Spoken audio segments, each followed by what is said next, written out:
बिस्मिल्लाहिर्रहमानिर्रहीम। अस्सलाम वालेकुम नादरीन, आप यूट्यूब चैनल देख रहे हैं। मैं इमरान खान हूँ। नादरीन, एक बात तो मैं आपको क्लियर कर दूँ और मैं आपको ये बता दूँ खबर कि इमरान खान साहब को अब अस्पताल ले जाने का टाइम आ गया है। ये हुकूमत ने अगर कोई बहुत ही घटिया हरकत ना की तो इमरान खान साहब को अगले इंजेक्शन के लिए अब अस्पताल ले जाना पड़ेगा। जिस टाइम पे इंजेक्शन लगना है वो टाइम अब शुरू हो चुका है, क्योंकि 28 दिनों के बाद इंजेक्शन लगता है और 28 दिन मुकम्मल हो चुके हैं। अब इनके पास ज़्यादा टाइम नहीं है। अगले 1-2 दिन के अंदर, 3 दिन के अंदर ये इमरान खान साहब को हर हाल में अस्पताल लेकर जाएंगे और वहाँ जाकर इमरान खान साहब को इंजेक्शन लगाएंगे। अगर तो कोई बहुत ही घटिया हरकत की और कोई बहुत बड़ा रिस्क इन्होंने लिया और जेल के अंदर कोई सामान लेकर पहुँच गए तो वो अलग बात है। अब इसमें कुछ चीज़ें मैं आपको बता दूं कि अस्पताल तो ले जाना पड़ेगा, क्योंकि इससे पहले भी डॉक्टर्स ने कहा था कि जेल के अंदर ये इलाज सही तरह नहीं हो सकता और ऐसा रिस्क ये इमरान खान के मामले में लेंगे। बज़ाहिर ऐसा दिखाई नहीं देता, लेकिन इनका पता कोई नहीं है। अब ये अस्पताल कौन से रास्ते से लेकर जाते हैं, कौन सा रूट इस्तेमाल करते हैं, सिक्योरिटी के क्या इंतजाम करते हैं और ये कौन से अस्पताल में लेकर जाते हैं, इसके बारे में कुछ पता नहीं है। ये सारा कुछ सीक्रेट रखा जाएगा। अब पाकिस्तान तहरीक इंसाफ को पहले से ये पता होना चाहिए कि इमरान खान साहब को अस्पताल पहुंचाया जाएगा, तो उन्होंने जो बंदोबस्त करना है वो कर दें। इमरान खान साहब की बहन अलीमा खानम जो है वो अब बाकायदा खुद से उन्होंने जोर लगाना शुरू किया है। वो एक जगह खिताब कर रही थी, उन्होंने इंटरव्यूज़ देना शुरू किए हैं, प्रेशर बढ़ाना उन्होंने शुरू किया। उन्होंने कहा जी इमरान खान को जो है वो आज़ाद आदमी है, वो जेल के अंदर भी हैं तो वो आज़ाद है, लेकिन हम लोग बाहर मौजूद होने के बावजूद कैद हैं। इमरान खान हमारे लिए लड़ रहा है, पूरे पाकिस्तान के लिए लड़ रहा है, तो आप सबकी रिस्पॉन्सिबिलिटी है कि अपने हक के लिए खड़े हों। फिर जो गंडापुर साहब ने किया अलीमा खानम के साथ या इमरान खान की फैमिली के साथ, उस पर उन्होंने रद्दमल भी दिया। उन्होंने कहा जी गंडापुर को हटाने का पैगाम इमरान खान ने हमारे ज़रिए से बाहर नहीं भिजवाया था, बल्कि मीडिया को कहा था। जेल के अंदर जब ये होता था ना, ट्रायल होता था तो मीडिया जाता था, तो वहाँ पे इमरान खान साहब ने कहा था मीडिया को जेल के अंदर कि गंडापुर को हटा के सुहेल अफरीदी को वज़ीर आला खैबर पख्तूनख्वा लगाया जाए। फिर उन्होंने कहा जो गंडापुर इमरान खान को नहीं ना कह सकते, वो अब उनकी फैमिली को कह देते हैं। दरअसल उन्हें गुस्सा इमरान खान पर है और पाकिस्तान तहरीक इंसाफ के जो लोग इमरान खान के लिए लड़ नहीं सकते ना, वो साइड पे हो जाए। ये उन्होंने गंडापुर को पैगाम दिया कि अगर आपने नहीं लड़ना तो आप साइड पे हो जाए। देखिए गंडापुर का प्रॉब्लम क्या हुआ। गंडापुर साहब के साथ ये हुआ कि वो बर्दाश्त नहीं कर पाए। 1.5 साल तक तहरीक की उन्होंने क़यादत की गंडापुर ने, और सारी चीज़ों के वो मालिक बने रहे, फैसले वो करते रहे गंडापुर 1.5 साल तक, और काफ़ी मायूसी फैलाने के बाद उन्होंने इक़्तिदार छोड़ा और अब 6 महीने भी उनसे बर्दाश्त नहीं हुआ और वो आ गए। हैरानकुन तौर पे गंडापुर साहब जब वापस आए हैं तो उन्होंने अटैक एस्टेब्लिशमेंट के ऊपर या हुकूमत के ऊपर नहीं किया, बल्कि गंडापुर साहब ने वापस आने के बाद बिल्कुल शेर अफजल मरवत की तरह सारा का सारा अटैक पाकिस्तान तहरीक इंसाफ और सारा का सारा अटैक गंडापुर साहब ने वापस आने के बाद इमरान खान साहब की फैमिली पे कर दिया। ये मुझे ऐसा दिखाई देता है कि अगर हालात ऐसे ही चलते रहे तो गंडापुर किसी दिन इमरान खान पे ही चढ़ दौड़ेंगे और शेर अफजल मरवत भी। अब शेर अफजल मरवत तो कहना शुरू हो गया आहिस्ता आहिस्ता, वो तो यानी ये भी कहना शुरू हो गया कि मकबूलियत मेरी है, इमरान खान की नहीं है। गंडापुर ने भी ऐसी एक बात की कि इमरान खान से बड़े जलसे तो मैं करता रहा हूँ, यानी इमरान खान के बगैर हमने बड़े बड़े जलसे किए हैं। तो जनाब एक तरफ गंडापुर साहब जो हैं वो इस्लामाबाद में आते जाते हैं, वो अपनी एक नई सियासत शुरू कर देते हैं, एक पार्टी के अंदर डिवाइड पैदा करते हैं। दूसरी तरफ सुहेल अफरीदी के लिए मुश्किलात बढ़ती जा रही हैं। वो बेशक वज़ीर आला इस वक्त खैबर पख्तूनख्वा के, और उन्हें अभी तक पार्टी की सपोर्ट उनके साथ है, कुछ हद तक जो है वो सोशल मीडिया भी उन्हें सपोर्ट करता है। गो के गुज़िश्ता 2 हफ्तों के अंदर उनके साथ बहुत बुरा हुआ और उनकी परफॉर्मेंस भी ऐसी ही थी कि जिसके ऊपर तनकीद की जाती, जैसे कि वो बंद हो गए जाके इस्लामाबाद में, और इसके अलावा उनके पास ऑप्शन भी कोई नहीं था, वैसे मैं इतना जानता हूँ। तो सुहेल अफरीदी को अब गिरफ्तार करके पेश करने का हुक्म दिया गया है, वो वाले केस में जो उन्होंने कहा था कि मस्जिद के अंदर कुत्ते गए और जब लोगों ने जाकर पूछा कि जनाब ये मस्जिद के अंदर कुत्ते क्यों हैं, तो वहाँ पे मौजूद अफसरान ने ये कहा कि तुम और ये कुत्ते एक बराबर हो। ये जब सुहेल अफरीदी ने बात की थी, इससे पहले बहुत दफ़ा रिपोर्ट भी हो चुकी है। सुहेल अफरीदी ने यह बयान बाद में दिया था, ये पहले रिपोर्ट हो चुका है, वहाँ पे गवाह मौजूद हैं इन बातों के। तो इस केस में यानी रियासती इदारों पे इल्ज़ाम लगाए वो कह रही जब गिरफ्तार करके पेश करो, नाकाबिले ज़मानत वारंट गिरफ्तारी भी जारी कर दिए गए हैं। नादरीन एक और एतराफ़ किया राणा सनाउल्लाह साहब ने। ये सारी चीज़ें आपस में जुड़ती हैं। राणा सनाउल्लाह साहब कहते हैं जी कि इमरान खान साहब के जो मुतालबात हैं वो हम नहीं मान सकते, और उनमें उन्होंने 2 मुतालबात के बारे में कैटेगोरिकली कहा, और मैंने आपको पहले ये बताया था कि ये वो मुतालबात हैं जिनसे एस्टेब्लिशमेंट और हुकूमत डरती है। राणा सनाउल्लाह ने कहा कि 9 मई और 26 नवंबर की इंक्वायरी इमरान खान साहब मांगते हैं, ये मुतालबा हमें कबूल नहीं है। उस वक्त राणा सनाउल्लाह साहब ने कहा कि जब वो इंक्वायरी मांग रहे थे तब चीफ जस्टिस बंदयाल था, तो हम जेल में चले जाते और इमरान खान हुकूमत में आ जाता। तो मैं ये बता दूं कि नहीं, ये जो 26 नवंबर हुआ उस वक्त चीफ जस्टिस बंदयाल नहीं था। 2023 में बंदयाल चला गया था, और 2024 में 26 नवंबर होता है तब काजी फायज ईसा भी चला गया था, और ये जो मौजूदा जज है जस्टिस याया अफरीदी, ये आ गया था। तो ये बात आप अपने जहन में रखेंगे, राणा सनाउल्लाह साहब आधा सच बोल रहे हैं कि उस वक्त बंदयाल था। हाँ, बंदयाल उस वक्त था जब 9 मई हुआ था, उस वक्त बंदयाल था। और उस वक्त तो इमरान खान ने ऐसा कोई मुतालबा तो इमरान खान आज भी करते हैं, तो आज करवा दें आप इंक्वायरी, अब तो सारे जजेज आपके हैं। तो मामला यह है कि राणा साहब सच बोल रहे हैं कि अगर इंक्वायरियां होंगी तो फिर इमरान खान वज़ीर आज़म बनेंगे या वो इक़्तिदार में आएंगे, और ये जो इक़्तिदार में बैठे हुए लोग हैं ये जेलों में जाएंगे।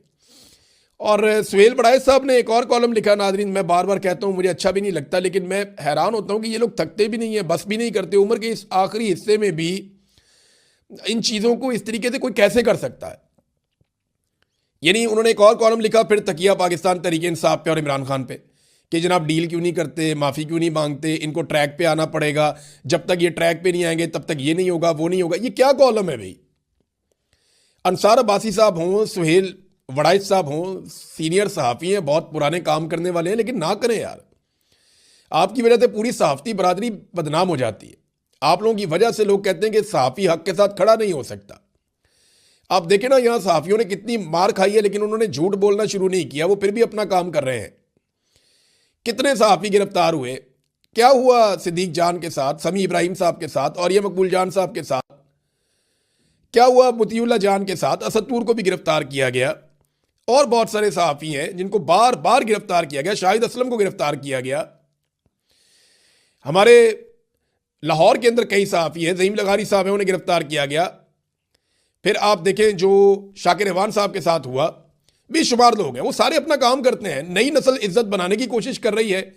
आप लोग लुटिया डबो रहे हैं पाकिस्तान की। अरशद शरीफ भी सहाफ़ी था, ये आप लोग क्या कर रहे हैं?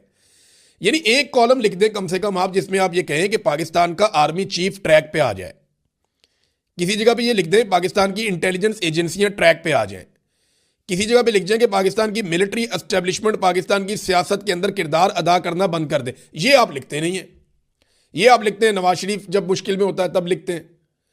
तो यही हरकतें आप ना करें मेहरबानी करके कि पीटीआई ट्रैक पे आ जाए। भाई वो ट्रैक के ऊपर ही है ना, यही तो जमहूरियत का ट्रैक है कि जनाब हमने पाकिस्तान में रूल ऑफ लॉ लेकर आना है, मैंडेट का एहतराम होना चाहिए, और हम गलत चीज़ को गलत कहेंगे और नहीं मानेंगे। यही आज़ादी इज़हार राय है। लेकिन इनका ट्रैक पता कौन सा है? जहां पे सारे सर नीचे करके गुलामों की तरह चलते हैं जैसे ये खुद चल रहे हैं। नाजरीन एक और कार्रवाई डल गई पाकिस्तान में, ये तो होना ही था। ये जो फायरवॉल लेकर आए थे ना मुबैना तौर पे 40 अरब रुपए की, ये 40 अरब रुपए खालाजी का वाड़ा नहीं है। 10 अरब डॉलर के अंदर पूरी एयरलाइन बेची है आपने। दुनिया की बड़ी एयरलाइन पीआईए 10 अरब में बेची है, 38 तैयारों समेत। दर्जनों उनके बैनुल-अक़वामी और मुल्क के अंदर रूट्स हैं उनके समेत, उसकी एक गुडविल है उसके समेत, बेशुमार ट्रेंड स्टाफ है उसके समेत। और भाई 10 अरब का तो उनका सिर्फ वो मलबा पड़ा हुआ है जो स्पेयर पार्ट्स हैं उनके पास, और बहुत सारी बिल्डिंगें इमारतें इनके समेत पीआईए बेची है इन्होंने। अब जब ये इन्होंने पीआईए बेची 10 अरब में, तो 40 अरब की इन्होंने फायरवॉल लगाई थी चाइना से लेकर। वो पाकिस्तान के सिस्टम में इंटीग्रेट ही नहीं की। और ये पहले दिन से जो टेक्निकल लोग थे वो बता रहे थे कि ये आप हरकत ना कीजिएगा, लेकिन क्योंकि कमीशन अच्छा मिलता है ना जिन सौदों में, वो सौदे हो जाते हैं। अब ये किया किसने? ये देखें जर्नैलों की कार्रवाई। एक रिटायर्ड जर्नैल है जो पीटीए के हेड लगाए गए हैं, एक दो सर्विंग जर्नैल है जिन्होंने कंट्रोल करना है पाकिस्तान में बयानिए को। तो उनकी वजह से ये फायरवॉल आई थी। ये अरबों रुपया कौम का ये भी डूब गया। 40 अरब तो मुबैना तौर पे सीधा सीधा फायरवॉल में लगाया गया। अब कमीशन कितना है सवाल कौन करेगा, कौन पूछेगा? नैब में केस बनेगा, कोई पूछेगा कि जनाब आपने फायरवॉल लगाई, 1.5 साल के बाद आपकी फारिग हो गई, 1.5 साल आपने फायरवॉल लगाई, आपके सिस्टम के साथ इंटीग्रेट नहीं की, वो अरबों रुपए कौन वापस करेगा कौम को? ये सवाल कोई पूछेगा? कौन पूछेगा और कौन जवाब देगा? इंतहाई बेशर्मी है। और ये फायरवॉल लगाने की वजह से हुआ एक और काम, वो ये हुआ कि पाकिस्तान के अंदर जो फ्रीलांसर्स काम कर रहे थे और अरबों रुपए का काम कर रहे थे, उनका नुकसान हो गया और वो अपना काम उठाकर अपने दफातर पाकिस्तान से बाहर ले गए। अब वो जाके पाकिस्तान से बाहर बैठे हुए हैं, वहां काम कर रहे हैं, पैसा वहां पे आ रहा है। तो पाकिस्तान के अंदर जो पैसा आता था वो पैसा आना भी बंद हो गया और जो फायरवॉल लगा के इन्होंने चीजें हासिल करनी थी वो भी नहीं कर पाए। हाँ, इनके पास इसका एक मुतबादल सिस्टम है, वो पहले से है, उसको इन्होंने एडवांस किया, उसके जरिए से ये रीच को रोकते हैं मुख्तलिफ यूट्यूब चैनल्स की, मुख्तलिफ वेबसाइट्स की, और पीटीए के जरिए से ब्लॉकिंग भी करते हैं। तो ये चीज़ें ये करते रहते हैं। लेकिन जो ये लेकर आए थे एक बहुत बड़ा ख्वाब देख करके हम बिल्कुल हर चीज़ को छन्नी कर देंगे, वो ये नहीं कर पाए और फायरवॉल का प्रोजेक्ट पाकिस्तान के अरबों रुपए डबो कर फारिग हो गया। फ्रीलांसर्स पाकिस्तान से निकल गए और ये इन्होंने आईटी का पाकिस्तान में बहुत बड़ा नुकसान भी कर दिया और पाकिस्तानियों का पैसा भी डबो दिया। पाकिस्तान को कौन कौन सी बड़ी कंपनियां छोड़ गई हैं, ये मैं आपको एक डाटा मेरे पास है, मैं आपके साथ शेयर करता हूं। नाजरीन, 2022 में पाकिस्तान से कंपनियों के निकलने का सिलसिला शुरू होता है और जो बड़ी कंपनियां पाकिस्तान को छोड़ गई हैं उसमें एक सुनाफी है, एक शेल पाकिस्तान है, एक बायर है, एक टेलीनॉर है, एक टोटल एनर्जीज है, एक एली लिली है। ये फार्मा कंपनी है, बहुत बड़ी थी। और इसके बाद वेट्रिक्स है, फिर लोटे है, फिर उसके बाद एक कंपनी माइक्रोसॉफ्ट टेक्नोलॉजी, वो पाकिस्तान को छोड़ गई 2025 में। फाइजर फार्मा है, 2024 में पाकिस्तान को छोड़ गई। क्रीम जो है, ऊबर जो है, ये दोनों पाकिस्तान को 2025 और 2024 में छोड़ गई। फिर गुल अहमद टेक्सटाइल है, 2024 के अंदर ये बंद हो गई। इसके बाद प्रॉक्टर एंड गैमल है, ये 2025 में बंद हो गई। और जिलेट ये 2025 में बंद हो गई। और यामाहा ये 2025 में, यामाहा मोटर्स ये भी 2025 में गई। और अब मित्सुबिशी कंपनी जो मोटर्स है वो पाकिस्तान में ये भी बंद हो गई। ये जनाब पाकिस्तान की मईशत के साथ इन्होंने किया। और इस वक्त पाकिस्तान का सिर्फ गर्दिशी कर्जा, ये हुकूमत की कारकर्दगी आपको बता रहा हूँ। गैस की कीमतें इन्होंने कई गुना बढ़ा दी, बिजली की कीमतें इन्होंने कई गुना बढ़ा दी। कीमतें बढ़ाने के बावजूद आज जो गैस के ऊपर सिर्फ गर्दिशी कर्जा है ना, जो पैसा पाकिस्तानियों ने देना है, वो 3,283 अरब रुपया है।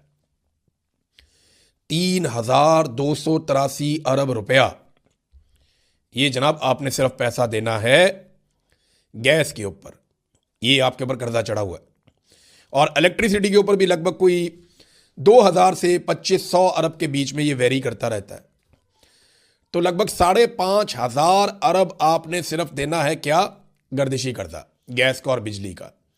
ये पाकिस्तान के साथ मौजूदा पाकिस्तानी हुक्मरानों ने किया।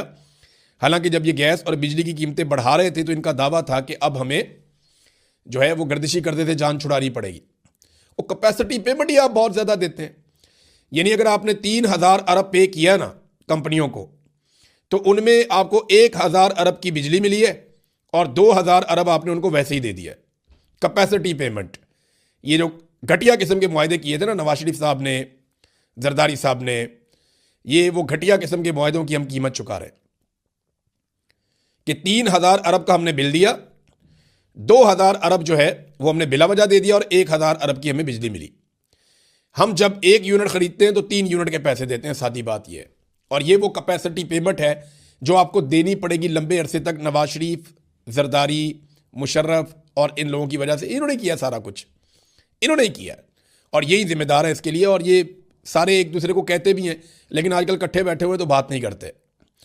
नाज़रीन, बोर्ड ऑफ पीस में जो ममालिक शामिल है ना, वो बड़े कमज़ोर से मुल्क हैं, कोई बड़ी ताकत इसके अंदर शामिल नहीं हुई। ना रशिया गया, ना चाइना गया, ना जर्मनी गया, ना फ्रांस गया, ना बरतानिया गया, ऑस्ट्रेलिया भी नहीं गया, इंडिया भी नहीं गया, तो दुनिया के जापान भी नहीं गया। दुनिया के जो बड़े और ताकतवर ममालिक हैं वो बोर्ड ऑफ पीस का हिस्सा नहीं बने। तो इसकी आलमी सतह पर कोई वक़्त ऐसी है नहीं। 2 रियासती हल, ये पाकिस्तान के अंदर आगे तो पाकिस्तानी ये बात करते हैं कि 2 रियासती हल हमें चाहिए।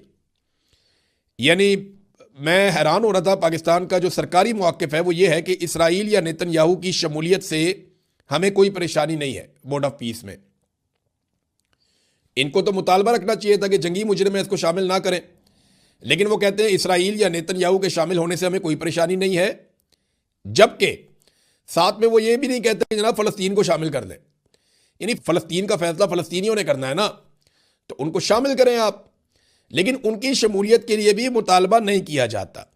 देखिए, ये जो बोर्ड ऑफ पीस है ये एक्चुअली इसके मालिकान अमेरिका और इसराइल हैं, और उन्होंने अलामती तौर पे भी कभी ये नहीं कहा कि फ़लस्तीनी रियासत बनेगी या फ़लस्तीनियों को कोई हक वगैरह मिलेगा। तो ये सारी कहानी है जो पाकिस्तानियों को सुनाई जा रही है, और ये सिर्फ डोनाल्ड ट्रंप से ताल्लुकात बढ़ाने का एक बहाना है और कुछ भी नहीं है, या ताल्लुकात अमेरिका के साथ रखने का एक बहाना है। कमज़ोर मुसलमान मुल्क है, उन्होंने कहा ठीक है जी बना लेते हैं तलक। अब यहां पे शहबाज शरीफ की एक वीडियो आ रही है, पिछली सफ़ों से खड़े होकर उन्होंने डोनाल्ड ट्रंप को जैसे सलूट किया शहबाज शरीफ ने। क्या एक वज़ीर आज़म को यह ज़ेब देता है? हम एक एटमी कुव्वत हैं, और कोई भी मुल्क जो एटमी कुव्वत हो वो इस तरह की घटिया हरकत नहीं करता। सरबराह तो बहुत दूर की बात है, उसका कोई नुमाइंदा भी ऐसी हरकत नहीं करता। डोनाल्ड ट्रंप को दूर से देखकर पीछे से सलूट मारते हैं, पाग लगे रहन, ये क्या तरीका है? इमरान खान ने शहबाज शरीफ का नाम अर्दली रखा, और शहबाज शरीफ ने हर रोज साबित किया कि वो इस नाम के मुस्तहिक है। जिस तरह उन्होंने डोनाल्ड ट्रंप को सलूट मारा, मैं हैरान हो गया देखकर कि यार कोई इज्जतदार आदमी ये कर सकता है? भाई आप पाकिस्तान की नुमाइंदगी कर रहे हैं, बेशक आप जाली वजीर आजम हैं, आपको आसिम मुनीर साहब ने जबरदस्ती वजीर आजम बना दिया, लेकिन आप उस कुर्सी पे बैठे हुए हैं। आप 25 करोड़ लोगों की नुमाइंदगी कर रहे हैं जिनके पास एटम बम है, और आप उठा के सलूट मार रहे हैं। आपको जेब देता है ये हरकत? भाई ताल्लुकात ऐसे होते हैं, आप तो मरासी बने हुए हैं ट्रंप के। नाजरीन, एक और दावा सामने आ रहा है। मुख्तलिफ ज़राए और सहाफ़ी ये दावा कर रहे हैं कि पाकिस्तानी जो हुक्मरान है इस वक्त, या एस्टेब्लिशमेंट है, इन्होंने जो फ़ायदे या मुआहदे अमेरिका के साथ या अमरीकियों के साथ किए हैं ना, इनमें डोनाल्ड ट्रंप के फ्रेंड्स एंड फैमिलीज कंपनीज जो हैं वो फ़ायदा उठा रही हैं।